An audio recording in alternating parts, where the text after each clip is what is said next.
if you've not instilled discipline into their lives, all the way through high school, and then you send them off to college and think they're going to be disciplined, it's not going to probably happen. Or it's going to be a slow process, or something's going to have to trigger them to say, hey, I want this in my life because I can see how it's going to benefit me down the road.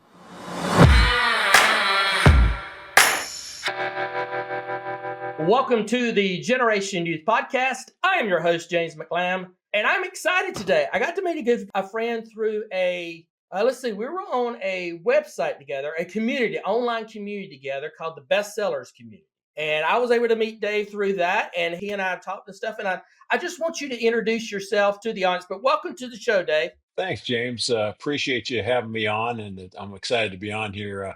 As James said, I'm Dave Christensen. I was a college football coach and a little bit of pro football coach for 40 years, and I was blessed to have an extremely successful career. I was able to, which is hard to do in the business, is have a paycheck every month and take care of my family. I was fortunate to have the opportunity to influence literally thousands of young people. And what a blessing it was. And so then I retired. I first retired from college football and tried that retirement thing for 2 years and failed miserably. So I went back and I coached in Poland, of all places, in the European League of Football. Did that for a couple of years, and it really, really gave me even a greater appreciation for our country, being over there for 5 months out of the year.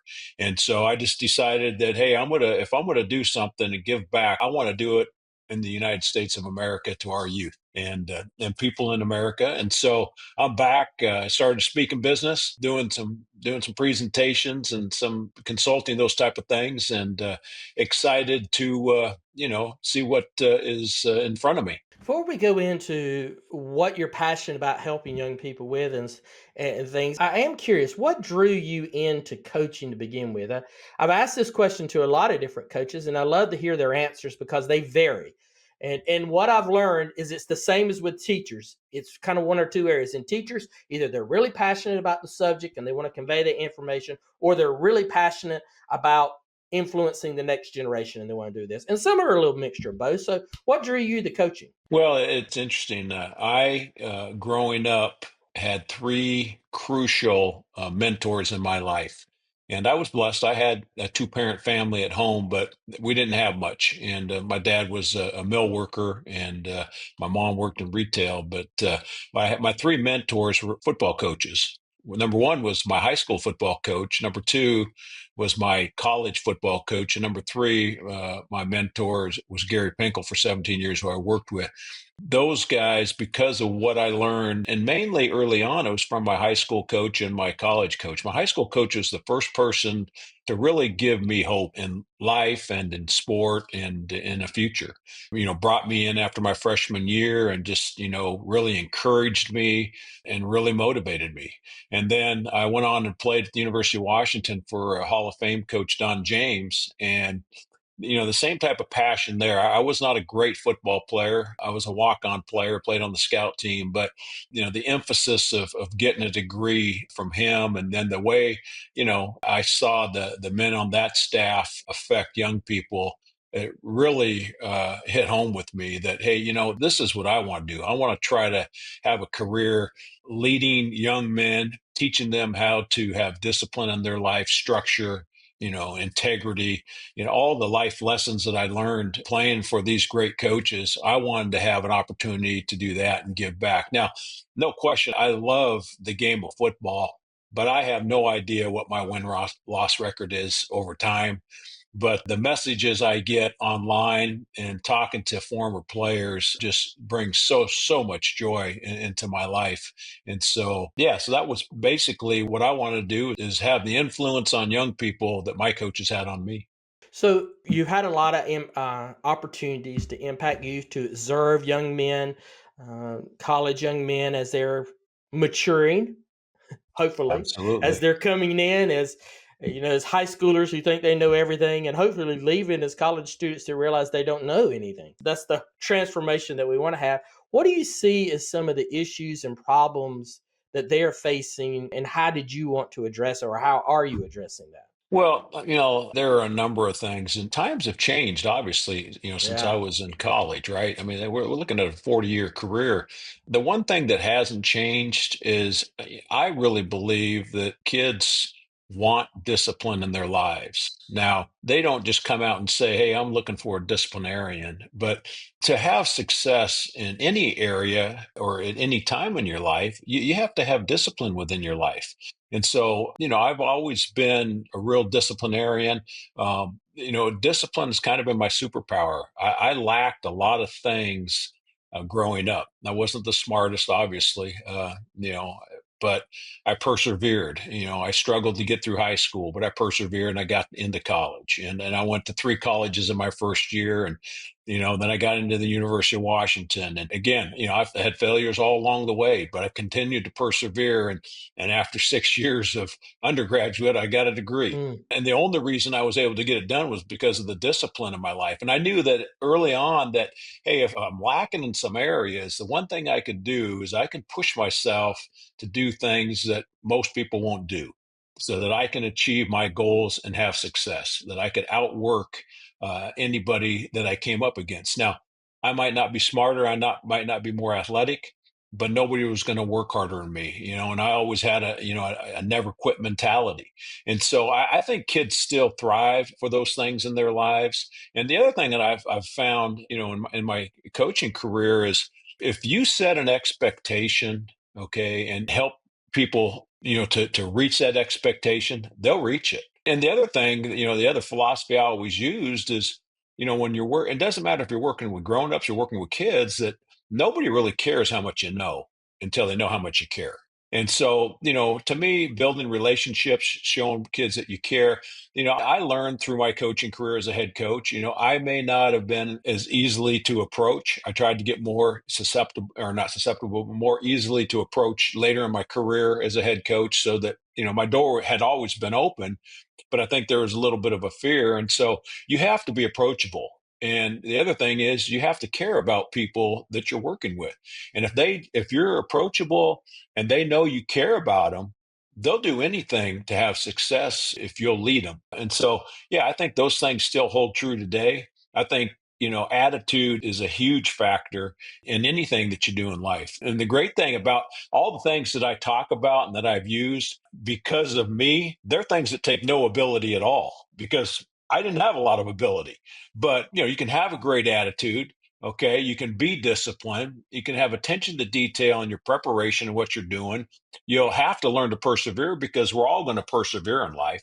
And so, those are all things that, I've instilled in my life that have given me a chance to come from a background where, I grew up a block down from the housing projects, a block up from the train tracks. I was the first in my family to get an education. I worked for 7 years and made a total of $3,500 the first 7 years of my career in coaching.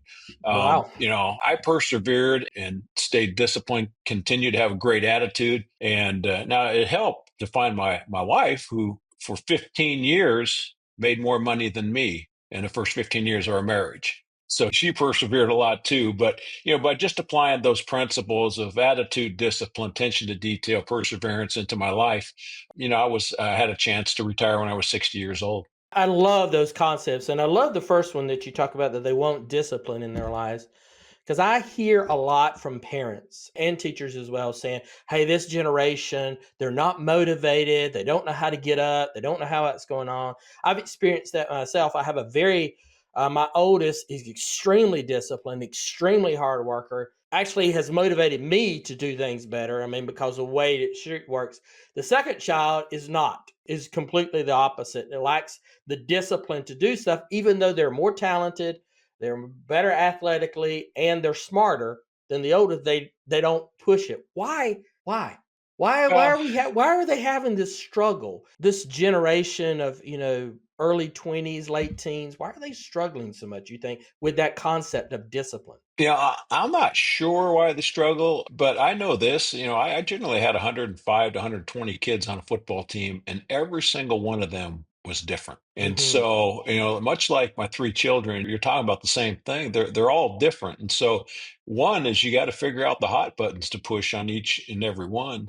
The other thing though is, what discipline is, when you're trying to establish discipline, you're trying to change behavior because your habits are created by your discipline, right? And your habits are your behavior. And so you're going to have habits. I talk about habits a lot when I talk to different groups and whatnot. And, your habits are what you do every single day, whether they're good habits or bad habits. I constantly talk to our team that we were always working on changing their habits. In fact, I had a theory that when you walk through the doors to our building, we're going to make sure you're out of your comfort zone. You weren't going to be allowed to be comfortable. And so we're constantly trying to change those habits. But if you want to change a behavior, there's got to be a consequence for I want to say it misbehavior. It's not always a misbehavior, but the wrong behavior. If you want to change behavior, there's got to be a consequence. And so leading my team, we had a consequence for anything that they did that was not in our standards. And so, and it's the same way with kids. It's the same way and if you get a dog at a young age, right? I mean, if it gets away with doing the same thing over and over and over, that doesn't change the behavior. And so, and again, a consequence doesn't always have to be a physical consequence. Now, in football, we just got them up at 5:30 and made them run. Okay, that and believe me, I've done some of those things with my own kids. I mean, one time I think it was 14-year-old daughter was going to decide how things should be ran in the house. And so then I removed her door and she figured out that she wasn't in charge anymore. So sometimes you have to change, you have to have a consequence if you want to change a behavior. But, that's part of society and societal changes. And we talk about that. I mean, things have changed throughout my coaching career. So here was my philosophy growing up and throughout my career. And this is what I taught my kids too, because again, I'm looking at this. How can I be successful when I'm not the greatest academician? I'm not the greatest athlete. So what I had a philosophy was this: I could get up, I could show up, I'd shut up, and I'd work my tail off. And if I Wow. did those four things, I'd have a chance to have success. And so that's what I did because a lot of people, they want to stay in bed and hit the snooze, right? I mean, you've Yeah. heard of the people that they'll set their alarm 30 minutes early so they can hit the snooze three times.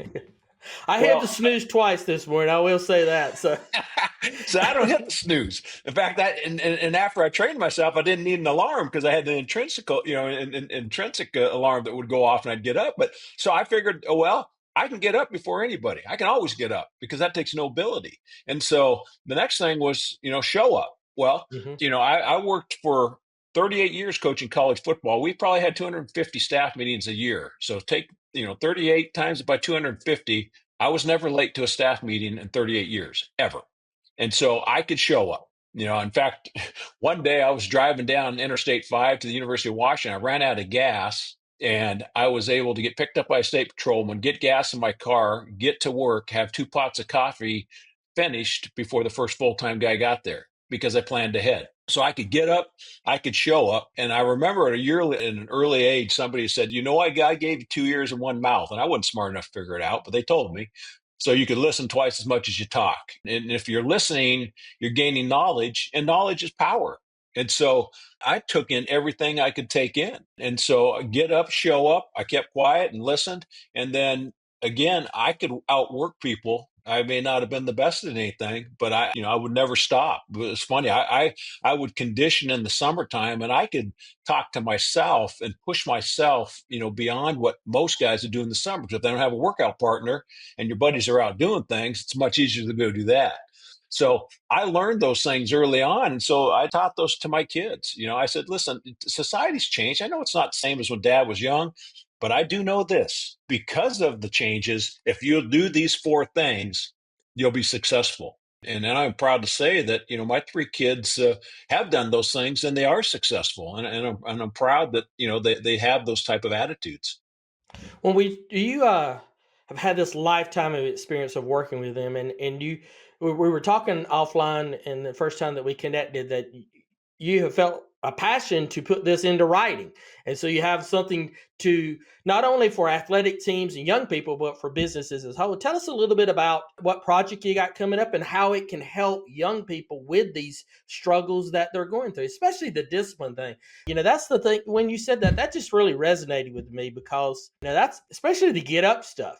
I admit I hit the snooze button twice, but in my defense, I did not. I have to sign up for a class, a weightlifting class that I go to every morning, and I Uh-huh. was on the wait list this morning because I didn't sign up quick enough. People are signing up now like 10 days in advance. I didn't sign up Right. quick enough, so I got up this morning to see if I'd made the list, being on the wait list, and I was still there. So went on the wait list, and I was like, well. I ain't gonna go now. It'll be 4:30 p.m. before I can go. So I got 30 more minutes I can sleep. So that's what I did. So that was my morning. So talk to me about your project and how it can help them with this discipline issue. Yeah, so I am writing a book right now. It's titled Your Fourth Down, Why You Need to Go For It. And then within the book, I talk about my adapt game plan, which I'll get into in a minute. But the theme of the book is your fourth down. So I coached, like I said, for 40 years. I had a number of fourth downs, and anybody that's spent any time at all watching the game of football understands what a fourth down is, right? It's a critical down. A lot of times it's pivotal. It can change the outcome of games. It can change the outcome of careers. It's a pivotal point in a game. Well, we have those type of situations in life. I mean, we're constantly faced with fourth downs in life. I faced my first major fourth down on April 14th, 1975. I was 14 years old and lost my 16-year-old brother to myocarditis, a major turning point in my life. I've been fired 3 times, major fourth downs in my life. And they don't all have to be tragic things. It could be, a tough conversation you have to have. It could be getting cut from your junior high softball team or baseball team or whatever. But we're going to be faced with fourth downs in life. And I've just taken a philosophy that, hey, I'm going to go for it when it's fourth down. And it doesn't guarantee you that you're going to make it. I mean, but the other thing is they're challenging times in life, but they're also times for great growth and opportunity. And so, take on these fourth downs, ahead, full steam ahead. And so then I talk about, well, how do you prepare for these, or, how do you handle these fourth downs? Well, what I've done is I've put to work my adapt game plan. And the acronym adapt is for attitude, discipline, attention to detail and preparation, perseverance. And if you do those things, you're going to score touchdowns in life. And so obviously I've got, just tons of stories on those type of situations throughout my career. And in writing this book and coming up with, the keynote presentation that I give on the same topic, I talk about a lot of those different experiences. And these are things, as you had mentioned, James, these are not just for kids. I wanted to have something that could be used by junior high kids, high school kids, college kids, college athletes, sports teams, grown-ups. I know a lot of adults in life that don't show up with a great attitude, Yeah. that don't have discipline, that they don't have attention to detail and preparing for things. And then instead of persevering, it's woe is me, poor me, why me? Yeah. And so it goes, in a lot of different areas. And so, we go through all those areas and how you can do different things in life to make those things better for yourself so you can have success. And at the end of the day, if you do those things, then you'll score touchdowns in life. And I've been fortunate to not only score a lot of touchdowns on the football field, but I feel very blessed that I've had a lot of touchdowns in my life. If you're talking to a parent that is seeing their child, and I guess you're talking to me now, that is struggling with the area of discipline, what could we leave them with today? There's some parent listening or watching this right now, and they're all right, stop telling me these platitude stuff. Give me the nitty gritty. Give me something I can do. What is a step one? My son is just not doing it. My daughter is not disciplined at all. I have to drag them out of bed all the time. What can I help them with? How can I get them? So, Well, what's the I step think one type of thing? so. Step one, and it's interesting because I spoke to actually some junior high school parents a couple weeks ago in a school district and talked about implementing the adapt game plan into their kids' lives. And so, the first thing you do with your kids is that, you want to have more discipline is, well, write 3 things down that they need to accomplish each night before they go to bed. And then, so they might have a test coming up. So, maybe the next morning you're going to get up, you're going to take the garbage out, and then you're going to spend 25 minutes reading the book that you have to, you're assigned at school. And maybe, they want to be on a sports team. So you're going to have them do something physical for, 15 minutes. And then if they get those things done, then, they get a checklist. And then there's nothing wrong with extrinsic motivation. So if you can get these three things done Monday through Friday, on Saturday, I'll take you to your favorite place for dinner. Motivate them. Okay. If you don't get them done, then, in football, I'll see you at 5 o'clock in the morning. I'm not saying you have to do that, but, then take something away. If they like to watch TV in the evening next week, or, if they need new basketball shoes for the basketball season, well, I'm going to get them for you, but I'm not going to get them until you get done what you need to get done, because you have to change the behavior habit, right? That the habit that they have of not doing the things that they're not, that they need to be doing.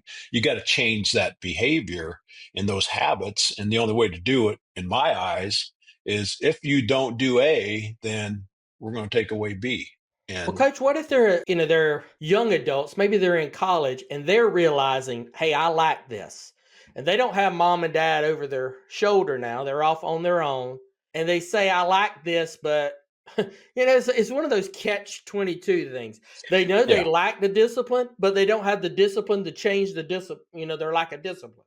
So yeah, what could you tell that young lady, that young man whose parents are sending them this podcast and saying, hey, you need to listen to this. I know you're struggling, especially now. It seems like post COVID, we're seeing more and more young people who are struggling with this discipline because they had more relaxed couple of years, or at least a 18-month right. period. And it's hard for them to get back in. So Yeah, it is tough. I mean, people want to work remotely now. There's, I got friends whose kids say that, they won't work unless it's a job that they can do from home. And I'm like, well, you're missing out on so much. yeah, There are you are. so many things involved in getting up, getting prepared for work, going to work, having relationships with people, having eye-to-eye contact, having eye-to-eye communication. There's just so many things out of having to go to a job that you get that you miss if you don't do it. And those kids they're not great communicators. They're constantly on their phone. They don't have to look anybody in the eye. And I would just tell them this: somebody else is going to get the job you want. Because if you end up getting an interview and you can't interview because you're not used to having person to person communication, you're going to lose out on the opportunity. And there's going to be a lot of opportunities in life that you're going to lose out on if you don't establish some discipline in your life. And again, you can lead a horse to water, but you can't make him drink. We've all heard that. My biggest suggestion would be start implementing discipline at an early age at home. And that's what I did, because when they leave, you're not going to be there with the thumb over them. And if you're not motivated intrinsically as an individual, you're not going to have discipline. You have to want it. You have to want to be able to do it. And there are steps along the way to become more disciplined. But it really, to me, if you've not instilled discipline into their lives, all the way through high school, and then you send them off to college and think they're going to be disciplined, it's not going to probably happen. Or it's going to be a slow process, or something's going to have to trigger them to say, hey, I want this in my life because I can see how it's going to benefit me down the road. Yeah, it's tough for them to continue that if they don't have that instilled in. But if they're realizing, okay, I didn't get what I needed at home, maybe mom and dad freely admit now, hey, we were too much of a helicopter parent or even a snowplow Hmm. parent. We were moving everything out of their way. And my 20-year-old is struggling. What do we do now? What do we do now? One of the things that when you were talking about habits that came to mind is my good friend Tom Ziegler, Zig Ziglar's son. He has a quote that says that the fastest way to success is to replace a bad habit with a good habit. And that takes Amen. that discipline, that aspect of it. So, how do we do this? Because I see a lot of bad habits and Yep. no desire to correct it. Or maybe not even some self awareness that Right. that this is the habit that's keeping me from succeeding.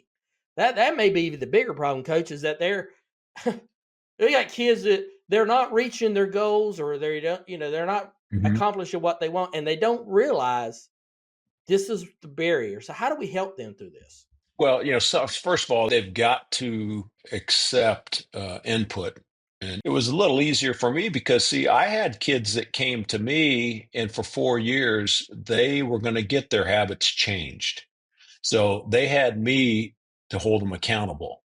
Where the other students, they didn't have that person in their life to hold them accountable on a daily basis. So, a lot of, and that's why I think athletics is so, so important, because most coaches aren't going to allow you to be a part of something if you're not having a disciplined lifestyle. Like, Hmm. if you don't want to get up and work out, if you want to smoke or drink or do drugs, you're not going to be a part of that. That's why coaches are so valuable. I mean, really what they should have in college is they should have or not student athlete, but student coaches to hold them Yeah. accountable if you really want to change their behavior and create winning habits. See, my players didn't have the opportunity to not change their habits. Mm. So they had to show up to class because I class checked. They had to sit in the first two rows because when I class checked, if they weren't in the first two rows, they're absent, and they had to pass class to stay on scholarship. And so we watched over those things, and then there was a physical punishment for them if they didn't do it, to change their habit. And the same thing with their all their other behaviors. They had to be good in the community.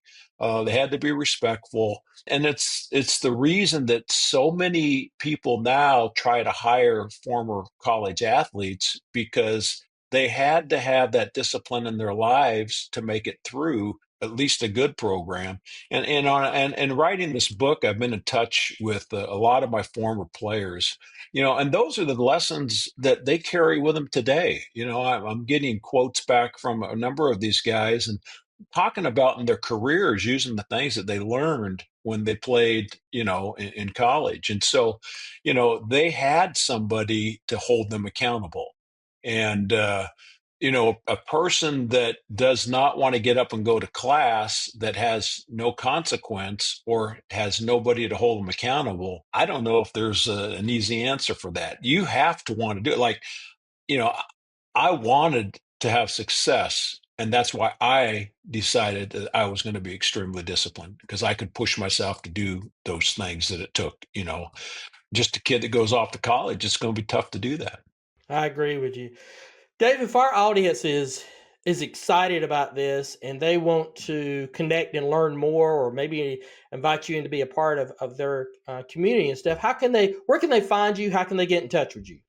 Yeah, they can reach me at coachchristensen.com. That's my website.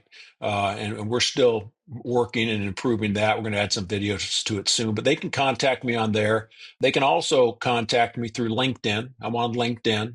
And if they want, they can just contact me at my email, which is dave.christensen18@gmail.com. And I would, I'll get back to them right away, but I'd love to come out and help in any way that I can. And the book, is the goal is to have it out for Father's Day, Ah, and we're good going to Father's work Day on a gift. Yeah. yeah, and we're going to work on a journal that goes along with it, that you Oh. can do some checks and balances in your life. And so, yeah, we're really excited about the project, and looking forward to getting out and sharing the message. So the coach may not be coaching football, but he's still coaching lives. Absolutely, I'm always going to be a coach. Well, I appreciate your time with this. I appreciate you sharing this insight, and I'm excited about this. And the adapt thing is you got me thinking as well. I was just thinking, he ain't gonna watch this, so I'm gonna say this. I need to set up another meeting with my son very quickly so that I can kind of integrate some of these concepts into this. But thank you for your time, and audience, listen. If you missed the links that he just mentioned, they're in the show notes. So if you're listening, go to your favorite app, look in the show notes, you'll find it. If you're watching on YouTube, you know the drill. You just look down, and then there they are. They're down there, and hopefully they're hyperlinked for you. You can find them. So, Coach, thank you for your time today. I appreciate this so much. It's been a good conversation, and it's got me thinking in the right way, especially helping them to get up and show up. Ooh, That's half the battle, isn't it, that James? is half the battle. I was just thinking when you were saying that, I was like, gosh, you just do those two things, you're already a winner in so many different ways. No Uh, question. so, So, thank you well, for being a part of yeah, this. thank you. I appreciate you having me on. I really do. It's fun to be with you. Thank you. And audience, thank you for sticking with us. You've been with us almost 35 minutes. You obviously found some value in what we're sharing and what we're talking about. So please do us two favors. Please like this podcast. Leave us a review on your favorite app. But most importantly, and I know the coach will appreciate this, please share this episode with someone that you know that may need this message. Someone who needs to help, needs some help, being able to handle that fourth down in their life. And so please share this episode with someone. And we'll see you again very soon. Not sure when, but we'll see you very soon on another episode of our podcast. Thank you, audience.